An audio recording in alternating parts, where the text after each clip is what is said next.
Assalamualaikum warahmatullahi wabarakatuh. Pada video, ini saya akan menjelaskan tentang, hukum aljabar boolean, teorema aljabar boolean. Jadi kalau di video sebelumnya kita ngebahas tentang hukum-hukum logika, nah sekarang kita akan ngebahas tentang teorema aljabar boolean.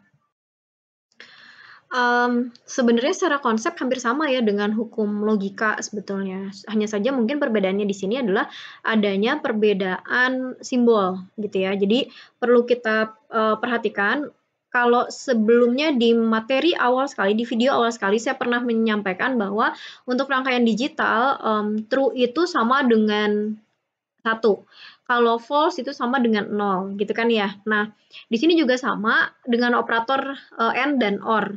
Jadi kalau and itu di sini dilambangkan dengan dot, titik, atau kali gitu ya. Kalau or itu di sini disimbolkan dengan tambah. Nah, jadi kalau teman-teman ketemu dengan A tambah B itu sama dengan artinya A di-OR-kan dengan B. Kalau A dikali B berarti A itu di-AND-kan dengan B. Kemudian ada lagi adalah, negasi. Nah, Anda lihat di sini, negasi itu biasanya kita menggunakan lambangnya seperti ini kalau di logika gitu ya, atau seperti ini gitu kan. Nah, maka kalau di, di boolean, aljabar boolean itu dia pakai aksen gitu ya. Jadi A aksen itu sama dengan negasi A gitu. Nah, ini ada sebenarnya ini sama banget gitu ya konsepnya dengan yang hukum logika, tapi kita coba ulas sedikit lagi aja ya, review sedikit, yang berkaitan dengan video yang sebelumnya. Nah, misalkan di sini kita punya teorema 1 itu adalah komutatif, hukum komutatif. Nah, seperti kita ketahui ini hampir sama mungkin ya dengan yang hukum logika, di hukum komutatif itu kita boleh menukar posisi proposisinya selama si operatornya sama. Jadi kalau di sini adalah A tambah B itu akan sama dengan B tambah A. A kali B itu sama dengan B kali A. Gitu ya, oke. Kemudian teorema yang kedua adalah associative law. Itu juga sama dengan hukum asosiatif di hukum logika.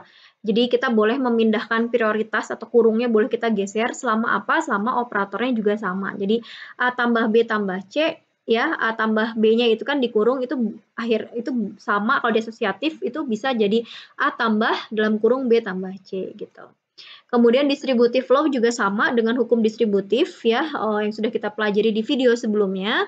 Jadi A kali B tambah C. Nah, ini mungkin ini sama banget dengan, kali silang yang pernah saya sebut mungkin waktu zaman Anda sekolah di, SMP atau SMA gitulah ya. Jadi ini kita kalau kali silang kan jadi A kali B ditambah A kali C gitu. Tapi perlu diingat di sini bukan berarti kali itu sama dengan perkalian matematika ya. Kali di sini adalah sama dengan N, tambahnya sama dengan OR gitu. Kemudian ada teorema keempat yaitu, identity law di mana A tambah A atau A OR A itu sama dengan A. Ya, jadi bukan berarti 2A, tapi A tambah A itu sama dengan A. Jadi A OR A sama dengan A, AND A ya sama dengan A gitu. Kemudian ada teorema yang kelima, negation law atau kalau di hukum, logika kita sebutnya double negasi ya. Nah, jadi kalau misalkan A aksen ya sama dengan A aksen, negasi A ya sama dengan negasi A. Kalau A double aksen berarti sama dengan A gitu ya. Jadi kan negasi-negasi A ya sama dengan A, seperti itulah sama ya. Kemudian teorema yang keenam adalah redundance law atau kalau di hukum logika ini kita sebut dengan absorpsi, hukum absorpsi atau penyerapan. Konsepnya sama di mana kita lihat ada proposisi yang sama enggak? Proposisi yang samanya di sini kan adalah A ya, proposisi yang samanya adalah A, kemudian kita cek operatornya sama atau beda, ternyata beda, maka yang proposisi yang sama yang kita ambil. Jadi A ditambah A dikali B itu sama dengan A gitu ya. Atau ini A dikali A tambah B berarti proposisi yang samanya adalah A gitu ya. Kemudian teorema 7 ini mungkin, gabungan dari beberapa hukum ya, 2 hukum kayak 2 hukum yang dihukum logika gitu. Jadi kalau 0 ditambah A, ya sama dengan A, ya. Jadi 0 tambah A itu sama dengan A. Jadi 0 di-OR-kan atau false di-OR-kan dengan A sama dengan A. Jadi 0 false di-OR-kan dengan false di-OR-kan dengan proposisi A ya sama dengan A. Ya, jadi 0 tambah A ya sama dengan A. Kalau 1 kali A ya sama dengan A ya. Jadi 1 di-AND-kan dengan A ya sama dengan A gitu ya. Karena kan true kalau di-AND-kan dengan proposisi A karena N ya berpengaruh si A-nya berpengaruh gitu. Jadi tergantung terhadap nilai A. Jadi sama dengan A gitu. Tapi kalau 1 ditambah A, ya kan, 1 ditambah A artinya true di-or-kan dengan preposisi A sama dengan 1 atau true gitu ya. Jadi 1 tambah A itu ya sama dengan 1 gitu ya. 0 dikali A itu berarti kan false, di-and-kan dengan A itu sama dengan false atau 0 kalau di sini ya. Jadi 0 kali A sama dengan 0, 1 tambah A sama dengan 1, 1 dikali A sama dengan A, 0 tambah A sama dengan A. Nah, sekarang teorema 8. Teorema 8 itu kalau kemarin itu kalau di video yang sebelumnya berarti kan negasi proposisi apapun di-or-kan dengan negasinya. Proposisi apapun kalau dinegasikan di-or-kan dengan negasinya itu akan menghasilkan nilai 1 atau true. Jadi kalau negasi A tambah A itu sama dengan 1. Kalau negasi A dikali A sama dengan 0. Jadi proposisi apapun dikalikan dengan negasinya sama dengan 0 gitu ya. Kemudian teorema yang ke-9, teorema ke-9 ini adalah A ditambah negasi A dikali B. Nah, ini mungkin kalau di hukum logika yang ke-11 kita bahas gitu ya. Jadi kita lihat ada proposisi yang sama, ada yaitu A, tapi beda value-nya. Maka kamu cari yang nilainya, yang dia nggak punya gabungan ya, dia proposisi tunggal yaitu A. Ya, di sini kan berarti A ditambah B. Kalau ini berarti A dikali B gitu. Yang sendiriannya siapa nih? A atau negasi A? Oh, ternyata A berarti A ditambah B gitu ya. Mudah-mudahan bisa difahami. Kalau sudah pelajari tadi video yang sebelumnya.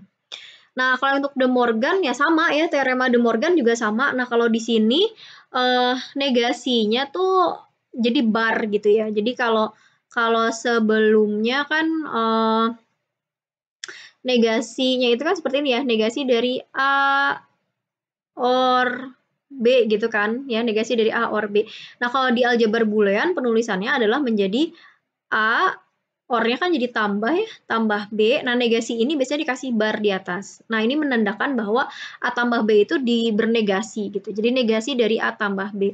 Nah, kalau kita mau De Morgan kan ini, maka A-nya ini jadi bernegasi, tambah jadi kali, B-nya jadi B bernegasi gitu ya.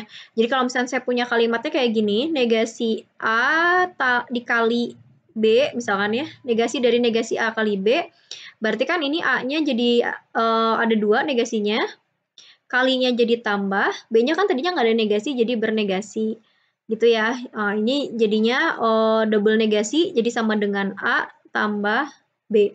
Negasi B. Nah, untuk di aljabar boolean sebenarnya kita boleh pakai aksen atau pakai bar di atas si proposisinya. Jadi sama aja sih itu ya. Penggambaran untuk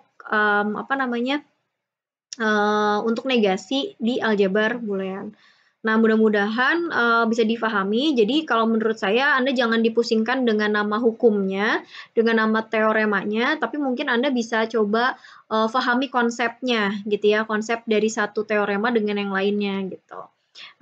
Sekian video saya kali ini tentang teorema aljabar boolean. Nah, berikutnya nanti kita akan bahas tentang penerapan dari teorema tersebut dalam penyederhanaan kalimat logika. Terima kasih banyak. Wassalamualaikum warahmatullahi wabarakatuh.